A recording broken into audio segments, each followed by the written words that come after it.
Well, welcome back into Talking Fitchburg. Joining me today from Hy-Vee, our new registered dietitian. We've got Amy Cordsley here with us today. Amy, welcome to Talking Fitchburg, and we're so excited to have you.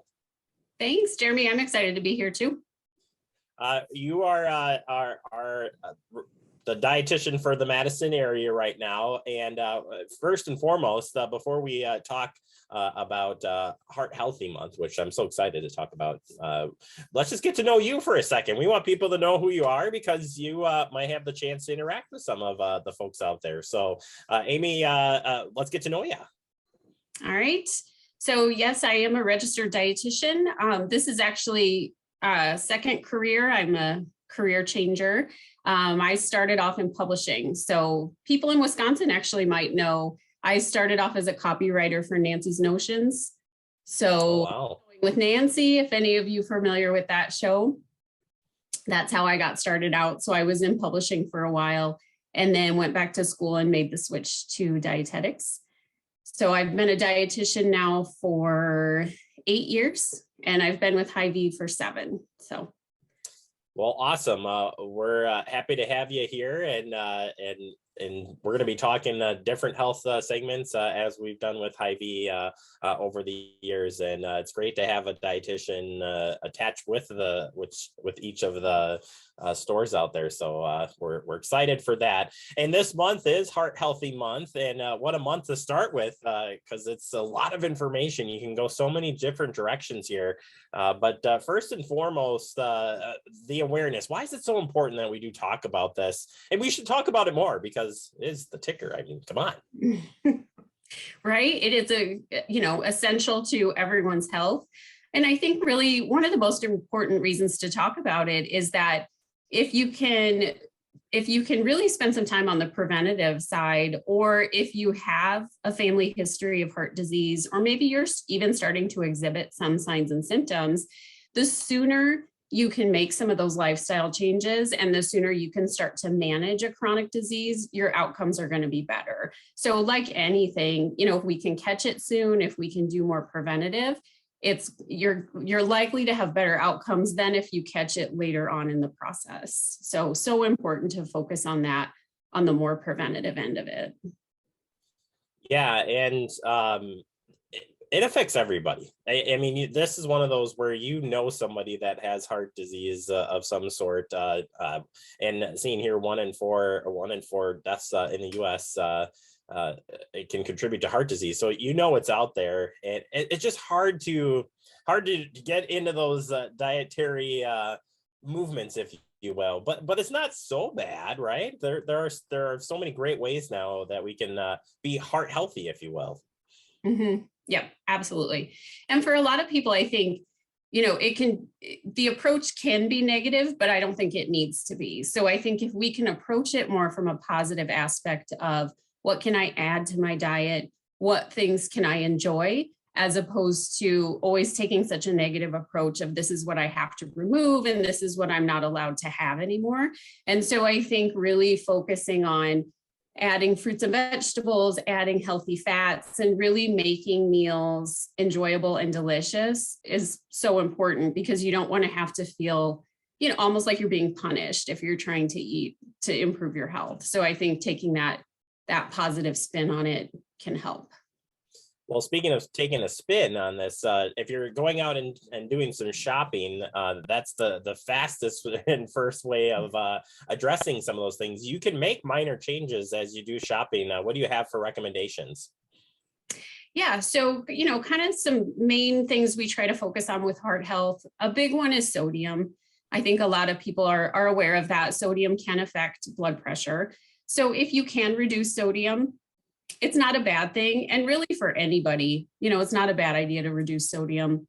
As Americans, we do like our sodium. So it's true. It's benefit from reducing a little bit, but looking for, some maybe lower sodium product swaps. So, if you think of some of our higher things like, soups, cooking stocks, some seasonings and things like that, you don't have to cut it completely out, but if you can even, use less in a recipe, maybe if it calls for a teaspoon of salt, using a half teaspoon of salt.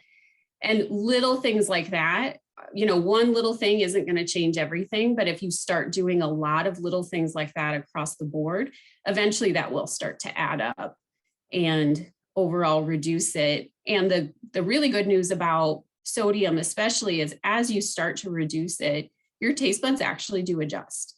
And so you get used to eating a lower level of sodium. And so you miss it at first, but then your body really does adapt and gets used to it.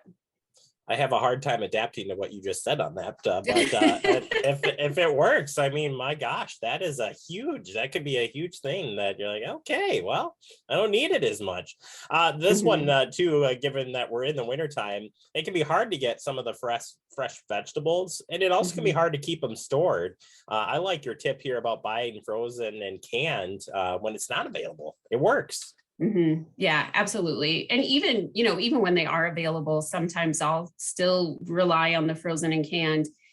Again, just in terms of planning, if you buy fresh and, your schedule gets thrown into chaos and you don't have time to use it, you'd hate to throw things out. So canned and frozen absolutely can be good options. You really just want to watch to make sure you're buying things that don't have added sauces or added seasonings or added salt or anything like that.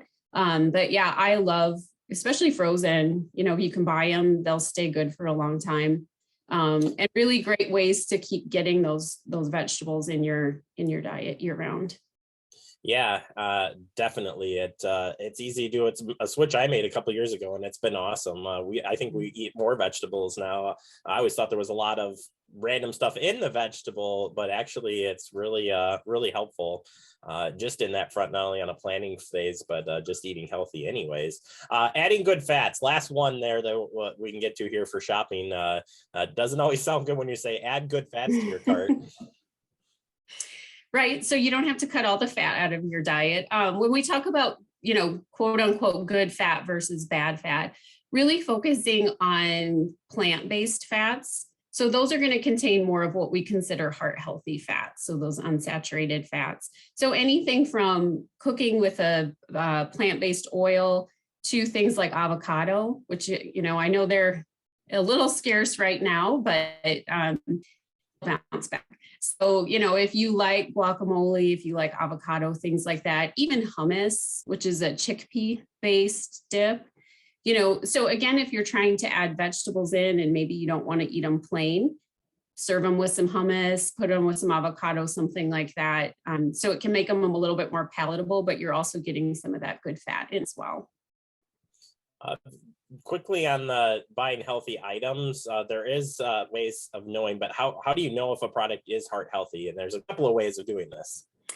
Yeah, absolutely. So the nutrition label is always your best source of information anytime you're evaluating a product. So when it comes to heart health, a couple things you can look at. You can look at the saturated fat, and you want to get that low. We want to keep our saturated fat low and then trans fat as close to zero as possible. So looking at that, sodium, an item would be considered low sodium if it's 140 milligrams or less. So looking at that. And then another thing we want to make sure we're including for heart health is fiber. So if you can find products that are, at least 5 grams or higher of fiber, that's a good indication too that they're good for heart health. All right. Well, I feel healthy already now and got some tips, and I hope everyone out there did as well. If people want to learn more, Amy, about how to be heart healthy, whether it's coming to your store or just background information on it, where can we learn more about that?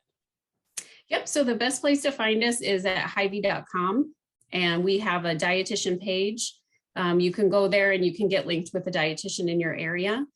There's also information on the different services that we have available at Hy-Vee as well. All right, Amy, thank you so much. Great job, and looking forward to working with you here on more healthy segments. Yeah, me too. Thank you so much. You bet. And as I said, Amy will be here helping us out here moving forward. And if you haven't already, check out the website at Hy-Vee. Got some great resources out there. And let's get heart healthy this month and every month, really. We got to step it up, right? All right, we'll take a quick break. More to come. You're watching Talking Fitchburg.